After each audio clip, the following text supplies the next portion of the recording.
लग्नाचे दागिने म्हणजे श्रीमंत पेशवाई दागिने, नाशिकचे सुप्रसिद्ध सराफ मयूर अलंकार सराफ।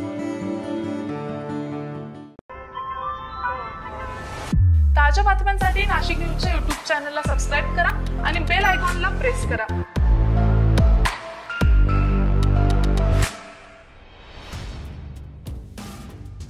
महापालिकेच्या उद्यान आणि वृक्ष प्राधिकरण विभागामार्फत पावसाळ्याच्या पार्श्वभूमीवर नाशिक शहर परिसरात 30,000 वृक्षांची लागवड केली जाणार आहे।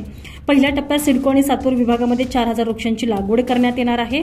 वृक्ष लागवड मोहिमेत संबंधात ठेकेदारांमार्फतच संरक्षण जाळ्या खरेदी करण्यात येणार आहे। 4,000 वृक्ष लागवडीसह संरक्षक जाळ्या आणि 3 वर्ष देखभाल दुरुस्ती करता ठेकेदाराला 2,20,00,000 रुपये मोजले जात आहेत।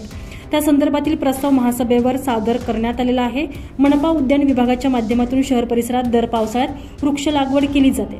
नागरिकांपर्यंत पर्यावरण संवर्धनाचा संदेश जाण्यासाठी लोकसहभागातून वृक्ष लागवड केली जाते, परंतु गेल्या 2 वर्षापासून लोकसहभागातून वृक्ष लागवड करण्याची परंपरा खंडित झाल्यानं यंदा वृक्ष लागवडीसाठी मनपा उद्यान आणि वृक्ष प्राधिकरण विभागाच्या अंदाजपत्रकात 5 कोटी रुपयांची तरतूद करण्यात आलेली आहे। यंदा महापालिकेसह लोकसहभागातून 30,000 वृक्ष लागवड करण्याचं उद्दिष्ट निश्चित करण्यात आलंय। यापैकी 11,000 झाडांची पंचवटी विभागातील मेरी या शासकीय जागेवर लागवड करण्यात येणार असून ठेकेदारांमार्फत 10,000 वृक्षांची लागवड केली जाणार आहे। मनपाकडून पहिल्या टप्प्यात सिडको आणि सातपूर या 2 विभागांमध्ये 4,000 वृक्षांची लागवड करण्यात येत आहे। वृक्ष संरक्षणासाठी आवश्यक जाळ्या आणि 3 वर्ष देखभाल करण्यासाठी 2,20,66,000 रुपये खर्च केला जात आहे।